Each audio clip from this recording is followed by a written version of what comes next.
तो आज हम पढ़ेंगे क्लास 10th का इलेक्ट्रिसिटी चैप्टर। अब इस चैप्टर में सबसे पहले बात आती है कि इस चैप्टर में कौन कौन से टॉपिक हमारे दे रखे हैं और कौन कौन से टॉपिक हम कवर करेंगे। तो इसमें जो टॉपिक मेनली जो दे रखे हैं हमारे पास, सबसे पहला है electric potential, electric current, electric power and the heating effect of electric current. मतलब हमें ये पढ़ना है कि पहले तो इलेक्ट्रिसिटी क्या होती है। सबसे पहले हम ये पढ़ेंगे कि इलेक्ट्रिसिटी क्या होती है, क्या नहीं होती है। देन इलेक्ट्रिसिटी पढ़ने के बाद उसके बाद जो नेक्स्ट टॉपिक आएगा उसमें ये जानेंगे कि उसके जो फैक्टर होते हैं क्या क्या होते हैं, जैसे इलेक्ट्रिक पोटेंशियल हुआ, इलेक्ट्रिक करंट हुआ, इलेक्ट्रिक पावर हुई, या the heating effect of electric current. So सबसे पहले जो दे रखा है हमें ये पता होना चाहिए पहले कि इलेक्ट्रिसिटी होती क्या है। तो सबसे पहले इसको इलेक्ट्रिसिटी को समझते हैं, देन उसके बाद नेक्स्ट टॉपिक पे चलेंगे। तो सबसे पहली बात क्या है, इलेक्ट्रिसिटी। अब अगर इलेक्ट्रिसिटी को हम ब्रेक डाउन करते हैं तो इसका मतलब क्या आएगा। इलेक्ट्रिसिटी को अगर ब्रेक डाउन करते हैं तो हम इसको ऐसे लिख सकते हैं, इलेक्ट्रॉन की सिटी।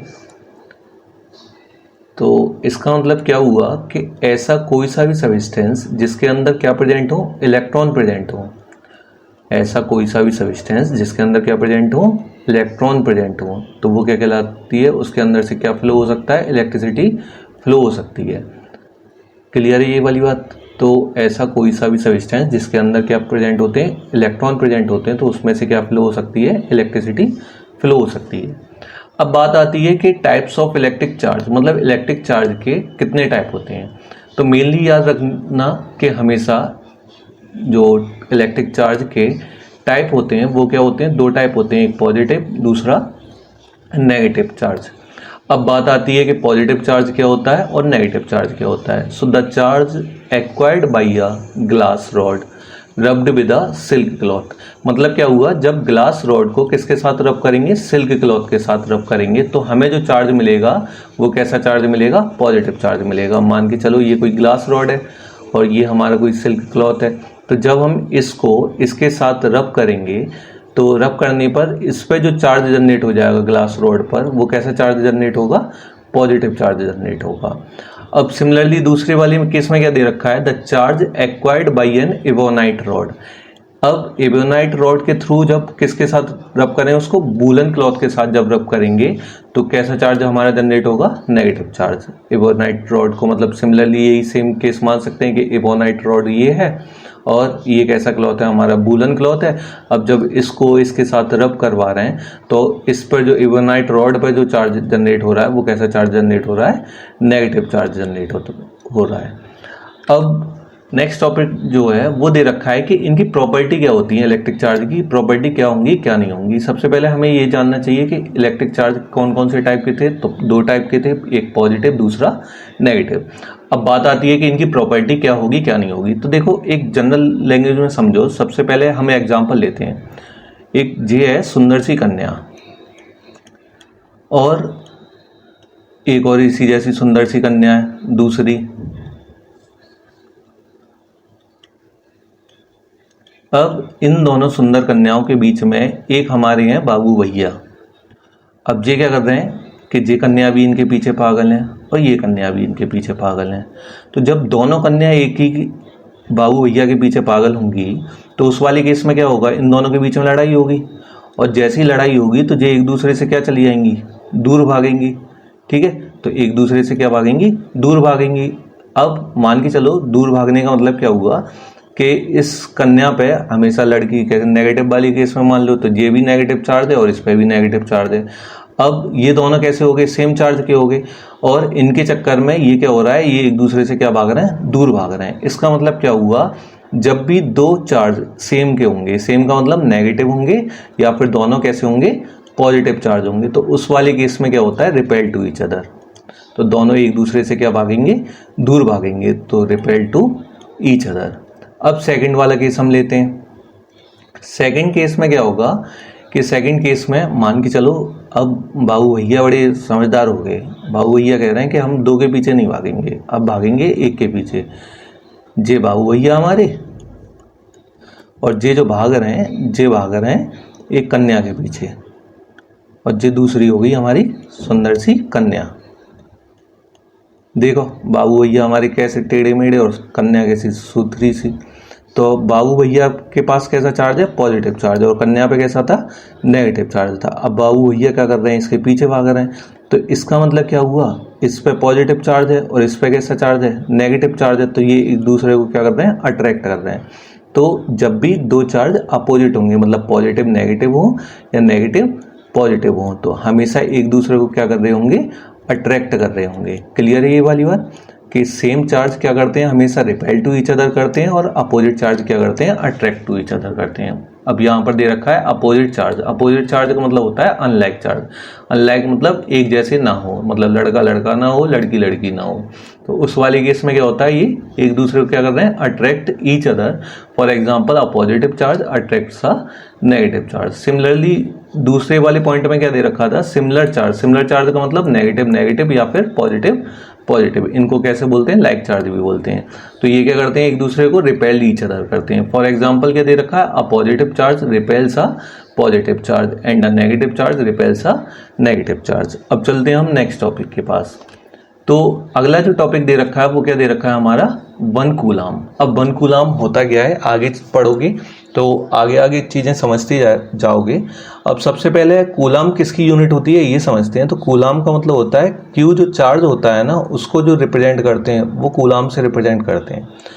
तो मान के चलो हमें डेफिनेशन किसकी देनी है, 1 कूलाम चार्ज की देनी है। तो यहाँ पर पहले डेफिनेशन पढ़ते हैं। 1 coulomb is that quantity of electric charge which exert a force of 9 into 10 की पावर 9 into 10 की power 9 Newton's on an equal charge placed at a distance of 1 meter from it। मान के चलो अब फिर दोबारा बाबू भैया का बड़ा जादू है। बाबू भैया को देखोगे तब उस केस में समझ में आएगा कि एक्चुअल में चल क्या रहा है। कि ये मान के चलो ये बाबू भैया हमारे। अब बाबू भैया क्या है, बाबू भैया के कन्या के पीछे अगर कोई भागेगा तो भैया वो दुश्मनाई करेंगे। तो मतलब क्या है कि एक और दूसरे भैया हैं हमारे। अब क्या कर रहा था, जे इनकी वाली के पास भाग रहा था, भाई जे तो गलत कर रहा। अब क्या करा इन्होंने, क्या करा कि जे इनसे 1 मीटर की डिस्टेंस पे था। कितने मीटर की डिस्टेंस पे था, 1 मीटर की। तो इन्होंने कितनी फोर्स लगाई, 9 into 10 की पावर 9 न्यूटन की फोर्स लगाई। इसका मतलब क्या हुआ, देखो समझो। अगर 1 कूलम कौन सी क्वांटिटी होती है, वो क्वांटिटी होती है जिसमें एक इलेक्ट्रिक चार्ज जो है which exert a force of 9 into 10 की पावर 9 न्यूटन का ऑन एन इक्वल चार्ज। मतलब जे भी इक्वल चार्ज है और ये भी इक्वल चार्ज है। तो ये कितने की फोर्स लगा रहा हो, 9 into 10 की पावर 9 न्यूटन की फोर्स लगा रहा हो, और डिस्टेंस इन दोनों के बीच की कितनी हो, 1 मीटर हो। तो जो नेट मिलता है वो हमें क्या मिलता है, 1 कूलाम के इक्वल मिलता है। अब आगे क्या दे रखा है, positive charge particles are called protons. मतलब क्या है, इन पे देखो जैसे पॉजिटिव चार्ज है इनको क्या बोलते हैं, प्रोटॉन बोलते हैं, और नेगेटिव चार्ज वालों को क्या बोलते हैं, इलेक्ट्रॉन बोलते हैं। इन पे एक चीज़ की और याद रखना आप लोग कि प्रोटॉन पे और इलेक्ट्रॉन पे जो चार्ज होता है वो दोनों पे इक्वल चार्ज होता है। वो कितना होता है, 1.6 into 10 की पावर -19 कूलाम का। अब बस फर्क इतना होता है कि प्रोटॉन पे जो चार्ज होता है वो कैसा होता है, पॉजिटिव चार्ज होता है, और इलेक्ट्रॉन पे जो चार्ज होता है वो माइनस का 1.6 into 10 की पावर -19 कूलाम के इक्वल होता है। नेक्स्ट क्या दे रखा है, हमें एक सैंपल प्रॉब्लम दे रखी है। चलो इसको सॉल्व करते हैं। सैंपल प्रॉब्लम दे क्या रखी है, सबसे पहले ये समझते हैं। Calculate the number of electrons constituting 1 coulomb of charge. इसका मतलब हुआ क्या है, देखो 1 कूलाम चार्ज में कितने नंबर ऑफ इलेक्ट्रॉन प्रेजेंट होंगे ये हमसे पूछा है। तो सबसे पहले गिवन क्या है, गिवन वाली केस में हमें क्या दे रखा है, देखो गिवन वाली केस में दे रखा है 1 कूलाम चार्ज है। इसका मतलब क्यू की जो वैल्यू है वो कितनी हो गई, 1 कूलाम हो गई। आगे क्या दे रखा है, हमसे पूछा गया number of electron. Number of electron का मतलब क्या हो गया भैया, n हो गया। अब सॉल्यूशन करके देखते हैं। तो देखो एक फॉर्मूला हमें पता है, एक फॉर्मूला क्या होता है, Q इक्वल फॉर्मूला होता है n into E। अब Q क्या है, चार्ज है। चार्ज कितना दे रखा है, 1 कूलाम। तो यहाँ वैल्यू क्या आ जाएगी, 1। n इंटू इलेक्ट्रॉन पे चार्ज कितना होता है, अभी हमने थोड़ी देर पहले पढ़ा था, 1.6 into 10 की पावर -19। अब देखो सुनो, जे का है में मल्टीप्लाई में, तो दूसरी साइड का है में जाएगा डिवाइड में। इसका मतलब क्या हुआ कि n की जो वैल्यू है वो कितनी हो जाएगी हमारी, 1/1.6 into 10 की पावर -19। अब पॉइंट जैसे हम हटाते हैं तो ऊपर क्या आ जाता है, 0 आ जाता है। अब 2 से कैंसिल करते हैं, 2 8 जा 16 और 2 5 जा 10। यहाँ कितना आ गया, 5/8 इंटू, अब ये जो पावर माइनस की है तो ऊपर जाके किसकी हो जाएगी, प्लस की, तो 10 की पावर क्या हो गई, प्लस की 19। अब 8 का डिवाइड जब 5 में देंगे तो ये जाएगा हमारा 0.625 टाइम, और इंटू क्या आया, 10 की पावर 19। अब पॉइंट जब एक डेट पीछे ले जाते हैं तो ये पावर जो है एक कम हो जाएगी, तो ये आंसर क्या आ जाएगा हमारा 6.25 इंटू 10 की पावर 19। और एक चीज़ का याद रखना कि n जो है ना नंबर है, नंबर की कभी भी क्या नहीं होती, यूनिट नहीं होती, इसलिए इसका जो फाइनल आंसर आया वो क्या आ गया, 6.25 इंटू 10 की पावर 18 आ गया, सॉरी 18। अब बात आती है आगे जो टॉपिक दे रखा है वो क्या दे रखा है हमारा, कंडक्टर। तो सबसे पहले बात समझो, देखो मैंने क्या बोल रहा था कि ऐसा कोई सब्सटेंस जिसके अंदर क्या प्रेजेंट हो, इलेक्ट्रॉन प्रेजेंट हो, तो उन्हीं में से क्या हो पाएगा, इलेक्ट्रिसिटी फ्लो हो पाएगी। अब इनके अंदर भैया इलेक्ट्रॉन प्रेजेंट है, ठीक है, अब इलेक्ट्रॉन प्रेजेंट है तो कंडक्टर का काम क्या होता है, कंडक्टर वो चीज़ होती है, वो सब्सटेंस होता है जिसमें से इलेक्ट्रिसिटी क्या हो जाए, फ्लो हो जाए, तो वो क्या कहलाएगा, कंडक्टर कहलाएगा। क्लियर है ये वाली बात, कंडक्टर क्या होता है, ऐसा कोई सा सब्सटेंस जिसमें से इलेक्ट्रिसिटी फ्लो हो जाए। सो यहाँ डेफिनेशन पढ़ते हैं, those substance through which electricity can flow are called conductors. मतलब वो सब्सटेंस जिसमें से क्या फ्लो हो जाए, इलेक्ट्रिसिटी फ्लो हो जाए, वो क्या कहलाते हैं, कंडक्टर कहलाते हैं। फॉर एग्जाम्पल क्या दे रखा है हमें, all metals like silver, copper, aluminium and the metals alloys such as nichrome है, मैग्नीन है and constantin है are also conduct electricity but their conductivity is much less than pure metal। अब इसका मतलब क्या है भाई, इसका मतलब समझते हैं। तो देखो सुनो, मान के चलो कोई इंसान तो बिल्कुल प्योर है और काऊ में क्या है, नेगेटिव इम्प्योरिटी है, तो इम्प्योरिटी है तो भैया वहाँ में जो करंट है वो इजीली फ्लो ना आ पाया को। इजीली फ्लो होने का मतलब क्या है कि जो प्योर मेटल होते हैं उनमें से करंट क्या होता है, मतलब प्योर है जी भाई, बाबू भैया हमारे प्योर है, तो इनमें से जो पासिंग एरर का ही मतलब इनकी जो महबूबा बन नहीं गई वो आराम से बन जा रही, जे इम्प्योर हैं, जिस 4 जगह मुँह मार रहे हैं, तो इनकी महबूबा बनने में बड़ी दिक्कत आ रही है। तो इसका मतलब क्या है कि एलॉय जो होते हैं वो क्या कहलाते हैं, वो एलॉय वो होते हैं जो मिक्सचर होते हैं किसका, अदर सब्सटेंस के साथ साथ। तो ये प्योर मेटल की जो इलेक्ट्रिसिटी कंडक्ट करने की जो कैपेबिलिटी होती है वो ज़्यादा स्ट्रॉन्ग होती है एज़ कम्पेयर टू एलॉय। तो एलॉय में से क्या होता है, इलेक्ट्रिसिटी फ्लो इजीली नहीं हो पाती, लेकिन प्योर मेटल में से इलेक्ट्रिसिटी जो है फ्लो हो जाती है। आगे जो टॉपिक दे रखा है वो क्या है हमारा, इंसुलेटर। इंसुलेटर का मतलब क्या है, देखो कंडक्टर का मतलब क्या है, जो कंडक्ट कर सके, और इंसुलेटर का मतलब क्या है, जो कंडक्ट ना कर सके। इसका मतलब इंसुलेटर कौन से सब्सटेंस होते हैं जिनमें से इलेक्ट्रिसिटी फ्लो नहीं होती है, इंसुलेटर कौन से सब्सटेंस होते हैं बोलो, जिनमें से इलेक्ट्रिसिटी फ्लो नहीं होती है। अब इलेक्ट्रिसिटी फ्लो किस में से नहीं होती है, तो देखो तुमने जनरली देखा होगा वुड में से नहीं हो पाती, मतलब लकड़ी में से। लकड़ी गीली करने की नहीं कह रहा मैं तुमसे, बिना लकड़ी गीली करे उसमें से कभी भी क्या नहीं होता, करंट पास नहीं होता। ऐसी प्लास्टिक है, प्लास्टिक में से भी करंट पास नहीं होता। अब भैया एक क्वेश्चन आ सके जहाँ थे, मान के चलो कि वुड में से वैसे तो इलेक्ट्रिसिटी पास नहीं होती है, लेकिन तुम पूछो मुझसे कि अगर लकड़ी गीली है रखी हो तो भाई तुम कलाकार हो। अब लकड़ी जब गीली है रखी होगी तो बामे का होगा H2O होगा, मतलब वाटर होगा, और वाटर में से करंट क्या हो जाता है, पास हो जाता है। तो इसका मतलब जब लकड़ी गीली होती है तो इन पे आयंस आ जाते हैं और चार्ज आ जाता है, तो जैसे ही चार्ज आ गया, इलेक्ट्रॉन आ गया, तो इसमें से क्या हो जाएगा, इलेक्ट्रिसिटी फ्लो हो जाएगी। तो इस चीज़ को याद रख लेना। कंडक्टर कौन से कहलाते हैं, जो क्या करें, कंडक्टर का मतलब एक तरीके से बस वाला कंडक्टर समझ लो, जो टिकट बना रहा हो। टिकट बना रहा हो मतलब क्या है, रहो एक पॉइंट से दूसरे पॉइंट तक पास है रहो। टिकट भाई एक जगह बैठे बैठे तो बनाएगा ना, तो वो बार बार बस में घूम रहा होगा। इसका मतलब क्या हो गया, कंडक्टर कौन से होते हैं जिसमें से करंट फ्लो हो जाए, और इंसुलेटर कौन से होते हैं जिसमें से करंट फ्लो ना हो पाए। अगला टॉपिक क्वेश्चन क्या दे रखा है हमारा, why some substance are conductor and some are insulator. इसका मतलब हुआ क्या कि कुछ कंडक्टर जो होते हैं वो कुछ तो कंडक्टर कहला रहे हैं और कुछ इंसुलेटर कहलाते हैं। ऐसे ना कर ले भैया हम, अब जागो मतलब हद का है भैया, कौन में थे हमें कैसे पता चलेगी कि जहाँ में थे कंडक्ट कर पाएगा कि जहाँ में थे कंडक्ट ना कर पाएगा। तो देखो एक जनरल सी बात समझो कि अगर काऊ के अंदर इलेक्ट्रॉन प्रेजेंट है, ठीक है, अगर किसी के अंदर इलेक्ट्रॉन प्रेजेंट है तो उसमें से इलेक्ट्रिसिटी क्या हो जाएगी, फ्लो हो जाएगी, और जिसके अंदर इलेक्ट्रॉन प्रेजेंट नहीं है उसमें से इलेक्ट्रिसिटी फ्लो नहीं हो पाएगी। तो यहाँ पढ़ो क्वेश्चन को, आंसर को, sorry. All the conductor like metals have some electron which are loosely held by the nuclei of their atom. These electrons are called free electrons and can move from one atom to another atom throughout the conductor. The presence of free electrons in a substance makes it a conductor and vice versa. अब free electron का मतलब क्या है? तो देखो सुनो, 9th में पढ़ा होगा आप लोगों ने कि ये क्या होता है, एटम होता है, एटम के अंदर क्या प्रेजेंट होते हैं, न्यूट्रॉन और प्रोटॉन प्रेजेंट होते हैं, और इसके आसपास के सेल में कौन रिवॉल्व कर रहे होते हैं, इलेक्ट्रॉन घूम रहे होते हैं।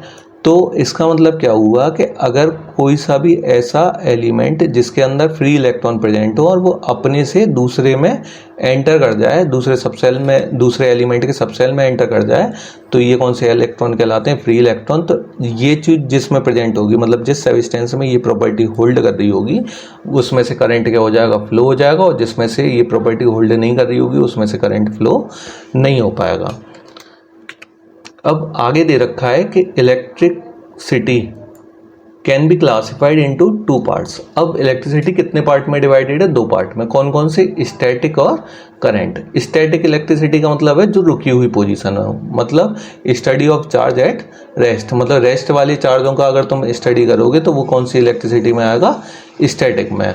और study of current, study of charge at motion, और मोशन वालों का जब तुम पढ़ोगे तो वो किस में आएगा, करंट इलेक्ट्रिसिटी में। मान के चलो जे है गुब्बारा, अब इसको तुमने रब करा है एक सिंगल साइड में, ये वाली साइड तुमने रब करी, तो इसको जैसे ही कागज़ के छोटे छोटे पार्टिकल्स के पास लेके जाओगे ना, तो कागज़ के पार्टिकल्स को ये जो बैलून है वो क्या करेगा, अट्रैक्ट करेगा। तो अब एक चीज़ समझना, अगर मैंने इस साइड रब करा है तो ये थोड़ी है कि इस साइड भी ये पेपर्स को अट्रैक्ट करेगा अपनी साइड। तो इसका मतलब क्या हुआ, ये स्टैटिक पोजीशन में, मतलब रुकी हुई पोजीशन में, तो ये कौन सी इलेक्ट्रिसिटी कहला रही होगी, स्टैटिक। इस वाली केस को समझो, इसमें क्या है, हमेशा करंट पॉजिटिव से नेगेटिव की साइड फ्लो हो रहा है, तो करंट जो फ्लो हो रहा है वो इस तरीके से कंटिन्यूस फ्लो होता जा रहा है। तो जब तक ये करंट, ये आपस में कनेक्टेड है दोनों वायर, तब तक ये क्या हो रहा होगा, करंट फ्लो हो रहा होगा, और जैसे ये वायर अगर ब्रेक कर दें तो ये करंट फ्लो होना बंद कर देगा। तो इसका मतलब ये कौन सी इलेक्ट्रिसिटी है जो कंटिन्यूस फ्लो हो रही है ना, तो इसका मतलब ये किस में है, मोशन में। और मोशन में तो मोशन वाली इलेक्ट्रिसिटी का नाम क्या होता है, करंट इलेक्ट्रिसिटी। एक और एग्जाम्पल लेते हैं, मान के चलो तुमने लिया प्लास्टिक का स्केल। अब प्लास्टिक के स्केल को अपने सर से रगड़ा तुमने खूब ढंग से, और रगड़ने के बाद इस साइड वाले एरिया पे रगड़ा, तो जो चार्ज हैं वो किस पोजीशन पे आ गए, इस वाली पोजीशन पे आ गए। तो जब इसको छोटे छोटे कागज़ के पार्टिकल्स के पास लेके जाओगे तो ये इनको क्या करेगा, अपनी साइड खींचोगे कि आ जा भैया तू आ जा, मेरे पास इलेक्ट्रिसिटी है। तो इस वाली केस में इसको क्या बोलेंगे, स्टैटिक, क्योंकि ये किस में, रुकी हुई पोजीशन में। दूसरे वाले केस में मान के चलते हैं, अब एक और भैया कलाकार आया कि भैया स्केल तो लूँगा मैं, लेकिन आयरन को लूँगा। अब बताओ अब तुम क्या करोगे, अब आयरन को स्केल ले और बाने फिर दोबारा रब करो। अब बताओ रब करो तो आयरन में क्या होता है, इलेक्ट्रिसिटी फ्लो हो जाता है। भाई प्लास्टिक में तो इलेक्ट्रिसिटी फ्लो नहीं हुई, तो इसका मतलब ये यहीं रुक गया। लेकिन आयरन में क्या होता है, इलेक्ट्रिसिटी फ्लो हो जाती है। तो इलेक्ट्रिसिटी फ्लो होने का मतलब क्या है, इलेक्ट्रॉन इस पॉइंट से इस पॉइंट चले जाएंगे। तो जैसे ही किसी ने रब करा और फिर वो कागज़ के पास लेके जाए तो कागज़ क्या नहीं करेंगे, अट्रैक्ट नहीं करेंगे। रीजन क्या होगा, क्योंकि इसमें ये कौन सी इलेक्ट्रिसिटी में आ जाएगा, करंट इलेक्ट्रिसिटी में, क्योंकि इसमें से करंट क्या हो रहा होगा, फ्लो हो रहा होगा। अब आगे जो टॉपिक दे रखा है वो क्या दे रखा है हमारा, वो दे रखा है इलेक्ट्रिक पोटेंशियल। अब मेन बात आती है कि देखो दो चीज़ों को एक साथ ही समझने की कोशिश करना, इलेक्ट्रिक पोटेंशियल और पोटेंशियल डिफरेंस। तो मैं मान के चलो, देखो सबसे पहले समझते हैं मैग्नेटिक फील्ड का होता है। जैसे ये एक मैग्नेट है, ठीक है, अब ये एक मैग्नेट है। अब इस मैग्नेट में, अब ये छोटी मैग्नेट है, अब छोटी मैग्नेट है और मान के चलो बाबू भैया जब लेके बैठे हुए हैं, बाबू भैया अपने हाथ में लेके बैठे हुए हैं और उनकी महबूबा ना पास में अपने आयरन पार्टिकल ने लेके, तो क्या होगा, जब बाबू भैया जाए अट्रैक्ट कर लेंगे जल्दी से। लेकिन अगर यही कंडीशन जब बहुत ज़्यादा दूर चली जाए, मान के चलो जब ना चली जाए, अब बाबू भैया कहें कि भैया मेरे पास मैग्नेट है, तेरे पास आयरन पार्टिकल है और तेरे पार्टिकल मेरे पास अट्रैक्ट है जाए, तो ऐसा पॉसिबल है? ऐसा पॉसिबल नहीं है। क्योंकि जो डिस्टेंस का है, एक पर्टिकुलर एरिया तक ही तो मैग्नेट वर्क कर पाएगी, उससे ज़्यादा तो वर्क नहीं कर पाएगी।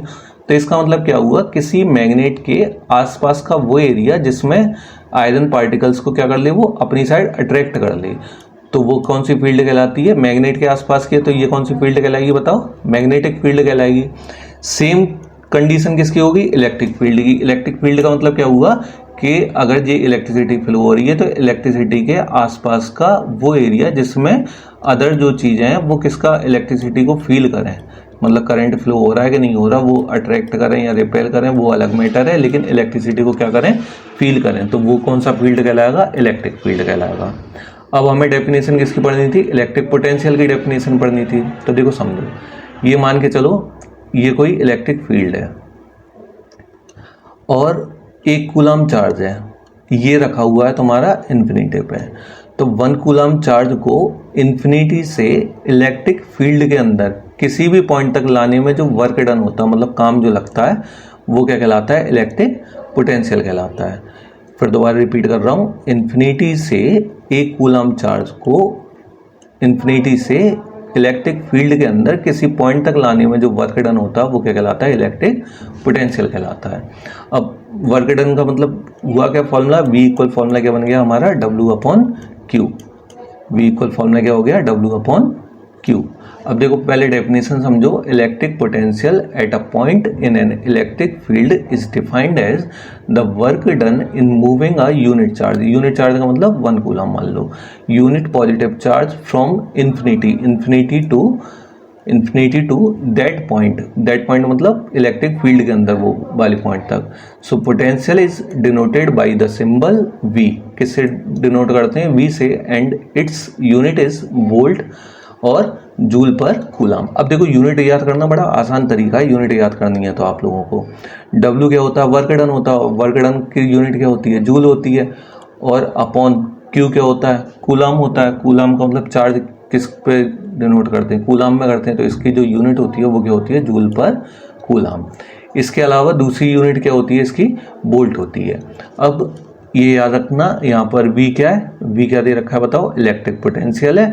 W क्या है? वर्क डन है। और Q क्या है? Quantity of charge moved. आगे डेफिनेशन किसकी दे रखी है हमें? 1 वोल्ट की। तो 1 वोल्ट की डेफिनेशन अभी वही सेम ही कंडीशन हो जाएगी। तो देखो सुनो, ये क्या था? इलेक्ट्रिक फील्ड था। सबसे पहले तुम डेफिनेशन याद करने से पहले अगर फॉर्मूले याद है ना 1 वगैरह के, तो ये इजीली हो जाएंगे। V इक्वल फॉर्मूला क्या होता है? W/Q। इन दोनों ने 1 कर दो, जे 1 कूलम कर दो और जे कितना कर दो? 1 जूल कर दो। अब वोल्टेज कितने हो जाएंगे, मतलब इलेक्ट्रिक पोटेंशियल कितना हो गया? 1 वोल्ट हो गया। अब यहाँ से डेफिनेशन समझो, देखो 1 कूलम चार्ज है, तो 1 कूलम चार्ज हमने रख दो साहब, कहाँ रख दो? इन्फिनिटी पे। 1 कूलम चार्ज को इन्फिनिटी से इलेक्ट्रिक फील्ड के अंदर, जो कौन सा फील्ड हो? Electric field. इलेक्ट्रिक फील्ड के अंदर किसी पॉइंट तक लाने में अगर वर्क डन कितना है? 1 जूल है। कितना वर्क डन है? 1 जूल है। तो नेट जो इलेक्ट्रिक पोटेंशियल होगा वो किसके इक्वल हो जाएगा? 1 वोल्ट के। तो देखो डेफिनेशन समझो, 1 joule of work is done in moving a 1 coulomb of positive charge from infinity to that point. मतलब इन्फिनिटी से 1 कूलम चार्ज को इलेक्ट्रिक फील्ड के अंदर किसी पॉइंट तक लाने में अगर वर्क डन कितना हो रहा है? 1 जूल हो रहा है। तो नेट जो पोटेंशियल डिफरेंस होगा वो इलेक्ट्रिक पोटेंशियल जो होगा वो कितना हो जाएगा? 1 वोल्ट हो जाएगा। अब नेक्स्ट टॉपिक क्या दे रखा है हमें? Potential difference. अब समझते हैं पोटेंशियल डिफरेंस क्या होता है। तो देखो समझो, अब अभी क्या था? किसी इलेक्ट्रिक फील्ड के अंदर और इन्फिनिटी से वर्क डन करना पड़ रहा था। अब मान के चलो ये कोई इलेक्ट्रिक फील्ड है और एक पॉइंट यहाँ दे रखा है, एक पॉइंट यहाँ दे रखा है। तो इलेक्ट्रिक फील्ड के अंदर एक कूलम चार्ज को एक पॉइंट से दूसरे पॉइंट तक ले जाने में जो वर्क डन होता है वो क्या कहलाता है? क्या कहलाता है बताओ? Potential difference. अब मतलब क्या हुआ? The potential difference between 2 points. 2 points कौन कौन से? एक पॉइंट से ये मान लो A मान लिया और दूसरा पॉइंट कौन सा मान लिया? B मान लिया। 2 points in an electric circuit is defined as the amount of work done. क्या हो रहा था? इस पॉइंट से इस पॉइंट तक ले जा रहे तो क्या हो रहा था? वर्क हो रहा था।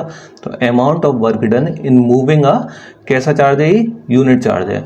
इन moving a unit charge from 1 point two the other point is called a potential difference. अब इसको भी किससे, V से डिनोट करते हैं और इसका फॉर्मूला क्या होता है, V इक्वल W/Q। W क्या होता है यहाँ पर, वर्क डन था, और Q क्या था, इलेक्ट्रिक चार्ज था। अब फॉर्मूला देखो, V इक्वल फॉर्मूला क्या आ गया हमारा, W/Q हो गया। अब W क्या होता है, वर्क डन, और वर्क डन की यूनिट क्या बताई थी मैंने अभी, जूल बताई थी। और Q क्या होता है, चार्ज, चार्ज की यूनिट क्या होती है, कूलाम होती है, तो जूल पर कूलाम, और दूसरी यूनिट क्या हो जाएगी इसकी, वोल्ट हो जाएगी। W क्या था हमारा, वर्क डन था, Q क्या था, क्वांटिटी ऑफ चार्ज मूव्ड, और SI unit of potential difference is volt. SI unit क्या होती है इसकी, वोल्ट होती है। और इसको डिनोट किससे करते हैं, पोटेंशियल डिफरेंस को V से डिनोट करते हैं। तो अभी के लिए इस वीडियो में इतना ही, और नेक्स्ट वीडियो के लिए अगर आपको वीडियो मेरी समझ में आई, पसंद आई, तो लाइक कीजिएगा, कमेंट कीजिएगा और शेयर कीजिएगा। Thank you.